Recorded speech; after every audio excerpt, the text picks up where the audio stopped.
Oi, pessoal. Vamos dar início agora à nossa primeira aula do nosso curso de Cálculo 1, da nossa tutoria de Cálculo 1. A primeira aula hoje vai ser sobre o conceito de limites e as suas propriedades. Bom, primeiramente, nós temos uma função f de x igual a x mais 1, e aqui nós temos a simbologia do limite dessa função. Então, a gente diz que o limite de x mais 1 quando x tende a 2 é igual a 3.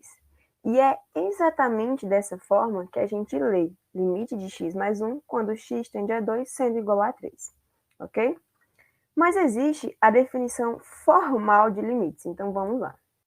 Seja f uma função real e a pertencendo aos reais, o limite de f quando x tende ao ponto A é igual a L se somente se para todo epsilon maior que zero, existir um delta também maior que zero, tal que o módulo de f de x menos L seja menor que epsilon, sempre que o módulo de x menos A seja maior que zero e menor que epsilon. Tá, ninguém entendeu absolutamente nada. Então, vamos decifrar isso aqui, vamos traduzir. Para a gente poder entender melhor, nós vamos fazer agora a definição geométrica, fica muito mais simples de entender. Então, eu vou ampliar aqui para vocês. E aqui nós temos o nosso ponto A, que é para o qual o x está tendendo. Aqui nós temos o nosso L, que é o valor do limite. Aqui L está no intervalo de L menos epsilon até L mais epsilon. E o nosso A está no intervalo de A menos delta até A mais delta. Agora imaginem que eu vou pegar um ponto X qualquer aqui na vizinhança do meu A, bem próximo do meu A, aqui pelo lado esquerdo dele, bem próximo dele. Eu peguei um X qualquer aqui, estou levando, ai meu Deus, estou levando até a curva, finjam que isso saiu reto, tá?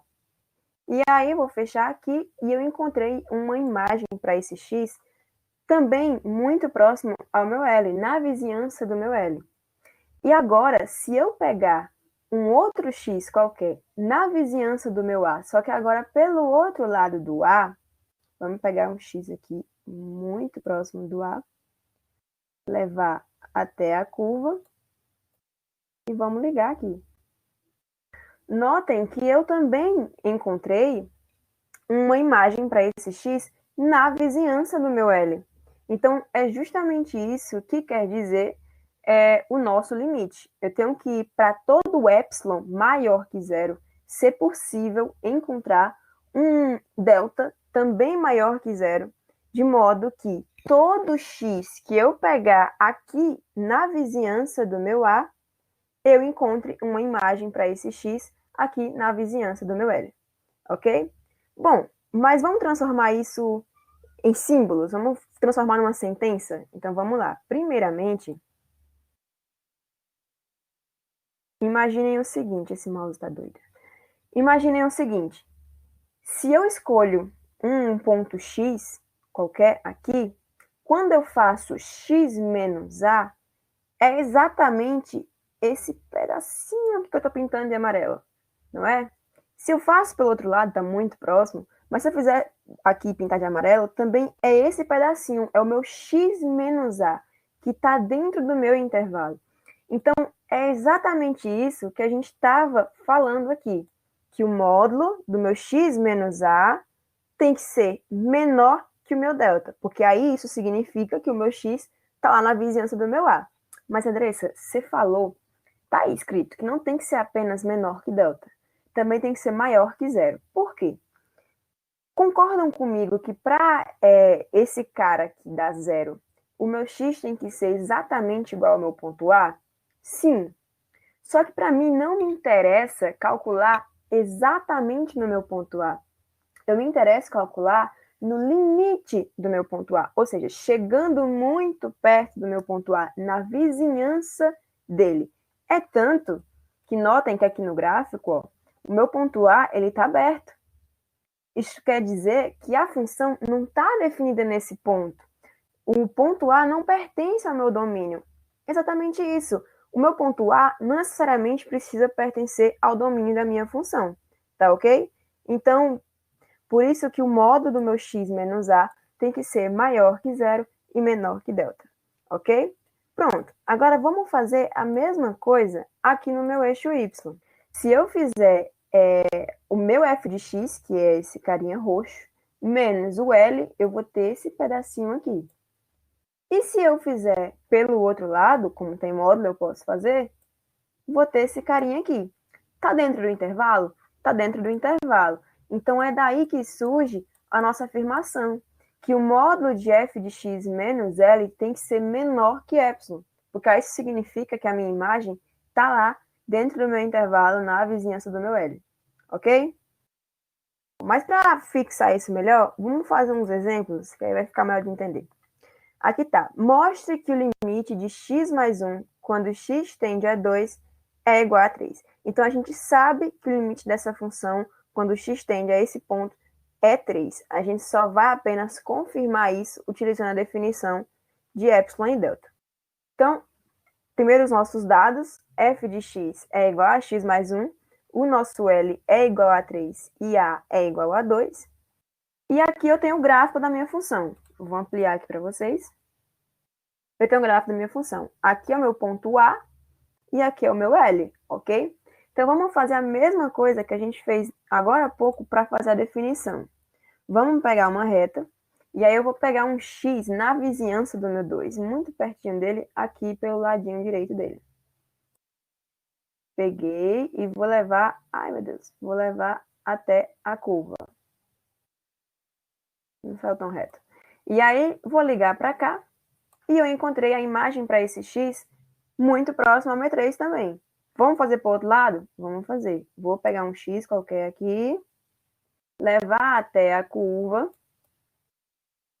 e quando eu faço essa ligação, eu também encontro uma imagem na vizinhança do meu 3. Então, todo x que eu estou pegando aqui na vizinhança do meu 2, eu estou encontrando uma imagem na vizinhança do meu 3. Isso já é suficiente para a gente confirmar que está correto. Mas vamos fazer bonitinho na sentença? Vamos fazer bonitinho na sentença. Então, deixa eu reduzir aqui. E aí, o que a gente acabou de fazer é que para cada epsilon maior que zero, eu vou ter aqui o meu intervalo de 3 menos epsilon até 3 mais epsilon. Então, está sendo possível encontrar um delta também maior que zero, de modo que eu monto o meu intervalo de 2 menos delta até 2 mais delta, e aí todo x que eu estou pegando nessa vizinhança do meu 2, eu estou encontrando um f de x aqui na vizinhança do meu 3. Então, tá ok. Vamos fazer bonitinho? Vamos fazer bonitinho. Escrever a sentença toda corretinha. Vamos lá.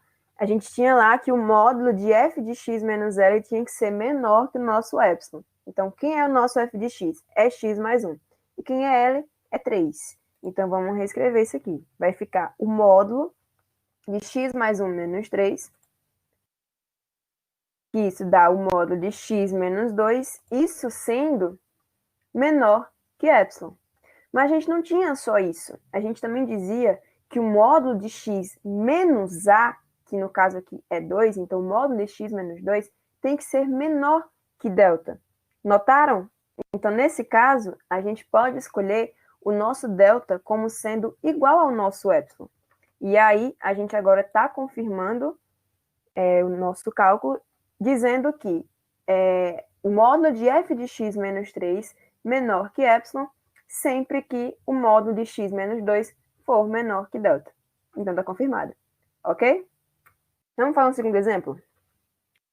Nesse caso aqui, a gente tem a função f de x, que ela é 1 quando x é maior que zero, e ela é menos 1 quando x é menor que zero. E nesse caso, nosso enunciado está dizendo que não existe o limite quando x tende a zero. Vamos ver se isso é verdade? Vamos ver. Vou ampliar aqui. E aí, eu tenho aqui o nosso ponto zero, e aí eu vou pegar um x qualquer na vizinhança do meu zero, do lado direito dele aqui. Então, todos os x que eu pegar aqui do lado direito de zero são maiores que ele, certo? No nosso enunciado, fala que quando x é maior que zero, o valor da nossa função é 1. Então, isso significa que se eu pegar um x aqui na vizinhança do meu zero, do lado direito dele, a minha imagem vai para 1. Agora, quando eu pego pelo lado esquerdo, que no caso agora todos os x aqui do lado esquerdo são menores que 0, no caso enunciado menor ou igual, então a minha imagem está indo para menos 1. Então, vocês estão notando que não está convergindo para um ponto?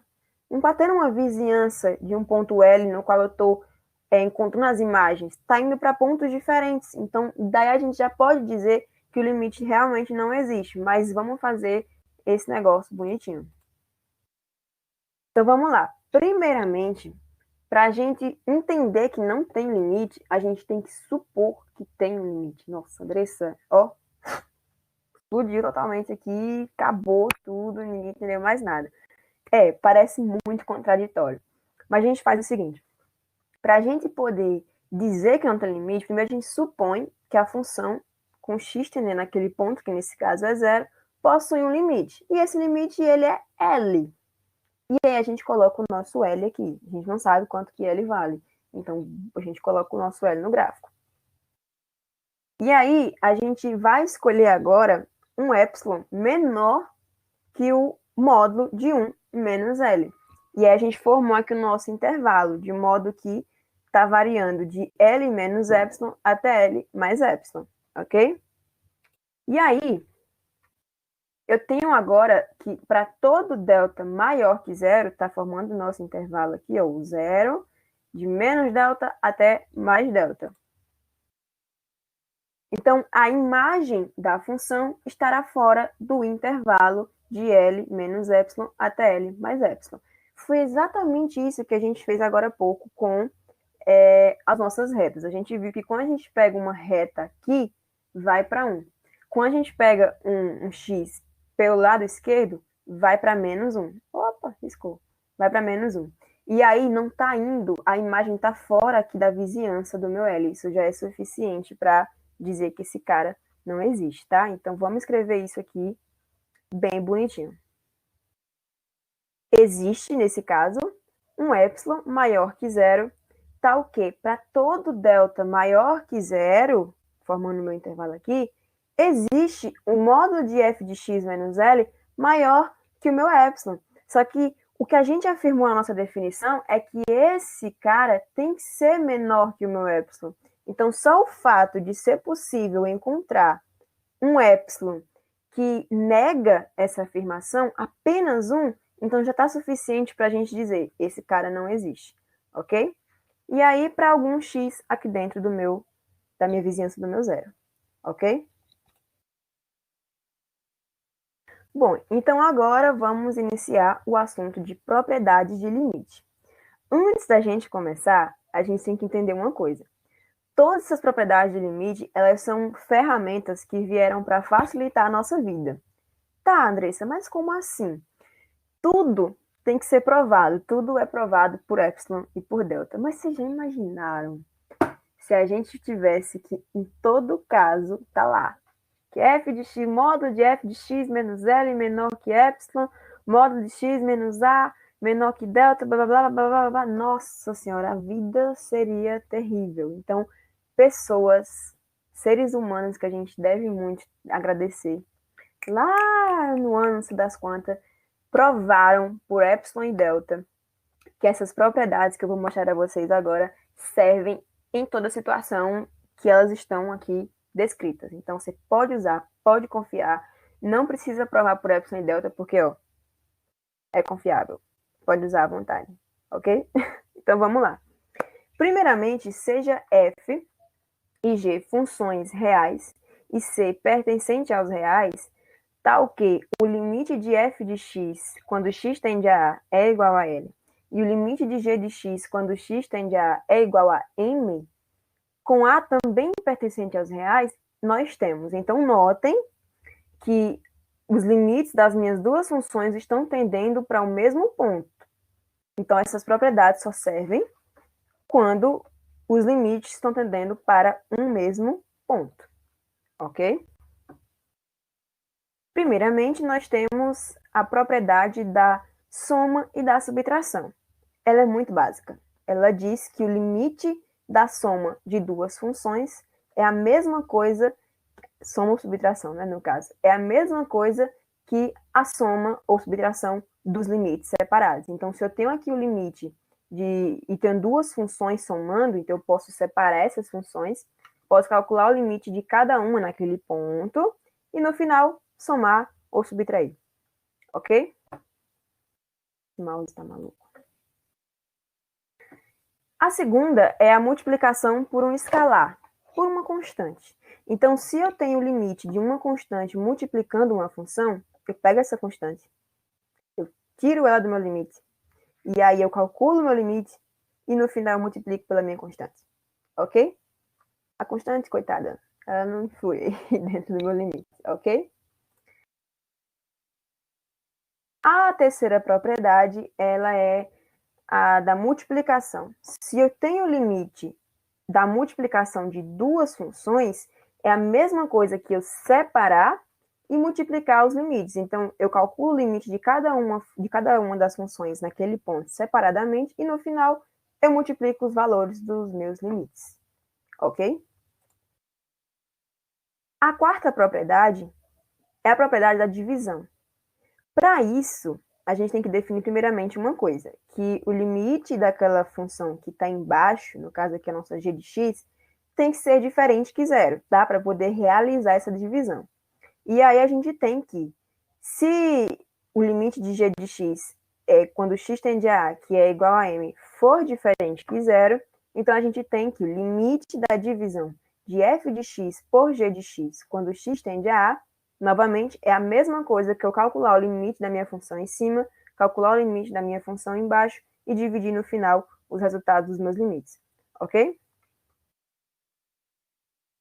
A quinta propriedade, aqui nós temos a nossa função f de x como sendo um polinômio de primeiro grau.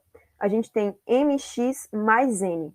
E aí vocês vão fazer o favor, para mim, de considerar m e n como sendo dois escalares, como sendo constantes, ok? E aí, se a gente tem isso, então, quando a gente vai calcular o limite de f de x com x tendendo a, a gente coloca o limite de mx mais n com x tendendo a A. E aí a gente vai aplicar aqui agora a propriedade da soma, que a gente pode separar, não é? Então vai ficar o limite de mx com x tendendo a A, mais o limite de n com x tendendo a A. E aí agora a gente pode aplicar a propriedade da multiplicação por um escalar. A gente vai retirar o m, vai calcular o limite do meu x e no final vai multiplicar pelo meu m. Andressa, e o limite de n? Qual o limite de uma constante? É ela mesma. Por isso que a gente retira ela do limite quando ela está multiplicando por alguma variável. Entenderam? É ela mesma. E se vocês notam aqui que eu substituí apenas o a no x, então o limite de um polinômio é basicamente o valor daquele polinômio naquele ponto, porque eu apenas substituí o meu x por a. Então aqui está o valor do meu polinômio no ponto A. É isso, ok? E, por último, nós temos a propriedade da raiz. Ela diz o seguinte, que se eu tenho f de x igual a raiz de x com índice n, porque não necessariamente é raiz quadrada, cúbica vale para um índice de valor n, para qualquer índice, e aqui dentro não necessariamente eu preciso ter apenas o x, eu posso ter qualquer coisa aqui dentro, eu posso ter um x mais 1, eu posso ter um x ao quadrado mais 3, enfim. E aí o que eu faço? Quando eu calculo o limite de f de x, o meu limite ele vai entrar na raiz. Vai ficar a raiz e o limite do que eu tenho dentro da raiz, no meu caso aqui é o x, com x tendendo a a. E aí, no final, eu tiro a raiz disso. Ok? Ficou claro? Então, vamos fazer uns exercíciozinhos para a gente ver que ficou realmente claro. O primeiro exercício, ele é ainda na parte de definição por epsilon e delta. Então, a gente tem aqui, mostre que o limite de 3x menos 1, quando x tende a 1, é igual a 2. Então, a gente já sabe que o limite desse cara é 2. E a gente vai provar isso. Então, primeiramente, nós temos os nossos dados, que é f de x igual a 3x menos 1. O nosso L é igual a 2. E o nosso A, ele é igual a 1. Então, vamos lá. Aqui nós temos o gráfico da nossa função. Eu vou ampliar para vocês. Vou mexer aqui. Aqui a gente tem o nosso ponto A. Aqui a gente tem o nosso ponto L. Ok? E aí nós vamos fazer aquela coisa que eu mais adoro em todas as aulas, que é colocar as retinhas. Então vamos lá. A gente vai pegar um X muito próximo do meu 1, na vizinhança do meu 1, aqui pelo lado direito dele. Eu vou levar até a curva. Meu Deus, que não tá saindo uma reta nessa aula hoje, viu? Aqui. E aí eu vou... Misericórdia. Aí eu vou ligar ela aqui. E eu vou ter a imagem desse X na vizinhança do meu 2. Vamos fazer agora pelo outro lado? Vou pegar novamente um X aqui na vizinhança do meu 1, levar até a curva e ligar. E aí eu encontrei uma imagem também na vizinhança do meu 2. Então isso já é suficiente, a gente já sabe que está correto. Quando X tende a 1, a minha imagem está indo para o meu 2. Então vamos fazer isso agora bonitinho. Então vamos lá. Aquilo que a gente sempre quer encontrar, que é para todo epsilon ter que ser possível encontrar também um delta de modo que atenda às nossas especificações. Então vamos lá. Para cada epsilon maior que 0, está sendo possível, aliás, desculpa, estou montando meu intervalo aqui de 2 menos epsilon até 2 mais epsilon, e agora sim, está sendo possível encontrar um delta também maior que 0, que vai montar o meu intervalo de 1 menos delta até 1 mais delta, de modo que... Passa slide. De modo que todo x que eu estou pegando aqui na vizinhança do meu 1, eu estou encontrando para ele um f de x aqui na vizinhança do meu 2. Ok? Vamos fazer bonitinho? Vamos fazer bonitinho. Então, a gente tem a nossa expressão. O módulo de f de x menos L, nosso f de x é 3x menos 1, nosso L é 2, então a gente ficou com o módulo de 3x menos 1 menos 2. Isso nos dá o módulo de 3x menos 3, e aí eu posso colocar o 3 em evidência, certo? E aí eu vou ter 3 vezes o módulo de x menos 1. Isso sendo, é claro, menor que o meu epsilon. Mas não para por aí. Eu posso pegar esse cara aqui, esse 3, e eu posso passar para o outro lado. E aí eu vou ter que o módulo de x menos 1, ele é menor que epsilon sobre 3. Só que não era só isso que a gente escrevia. A gente escrevia também que o módulo de x menos a tinha que ser menor que delta. E nosso a, nesse caso, é 1. Então, eu vou ter módulo de x menos 1 menor que delta. Então, nesse caso, a gente pode escolher o nosso delta como sendo igual a epsilon sobre 3. Tá ok? E aí a gente vai ter o seguinte, que o módulo de f de x menos 2, ele é menor que epsilon sempre que o nosso módulo de x menos 1 for menor que epsilon sobre 3. Ok? A gente concluiu aí.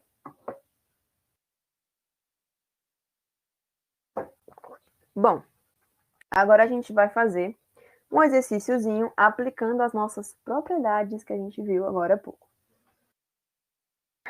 O primeiro é a nossa função, é 3x² mais 4x menos 1, e o nosso a, ele é igual a 2, ok? Então, a gente vai calcular o limite dessa função com x tendendo a 2, que aqui não tem nenhum segredo mesmo.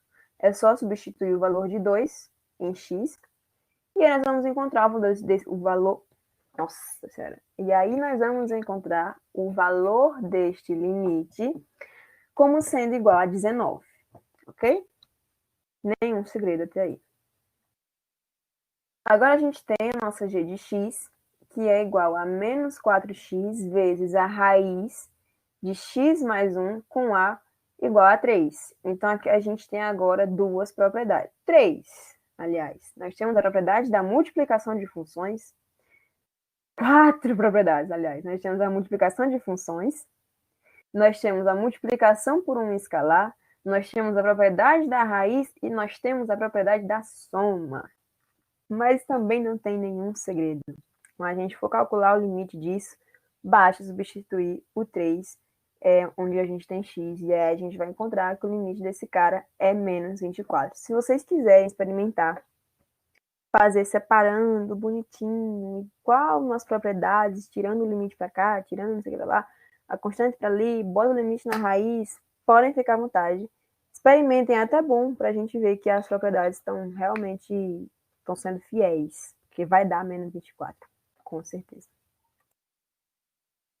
E aí, por último, a gente tem o nosso h de x como sendo x ao quadrado menos x sobre x menos 1 e a igual a menos 1.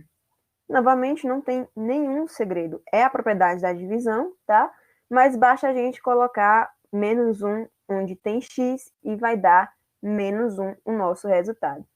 Observem uma coisa, que se o nosso a fosse 1, aqui a gente teria um zero embaixo, a gente teria uma indeterminação, não existe divisão por zero, tá? A função, ela não está definida no ponto 1, mas isso significaria que o limite dessa função com x tendendo a 1 não existe? Não significa. E aí, isso são cenas para as próximas aulas. Aliás, na segunda aula, na próxima aula, na aula da semana que vem, a gente resolve isso. Então, mexam com os neurônios de vocês, tentem resolver o limite dessa função com x tendendo a 1, tentem resolver. E aí, na próxima aula, eu resolvo para vocês, vocês vão ver do que a Andressa está falando, tá? Bom, gente, muito obrigada. Iniciamos hoje nosso curso da tutoria de cálculo 1. E aí a gente se vê na aula da semana que vem. Quinta-feira, 18 horas. Não esqueça.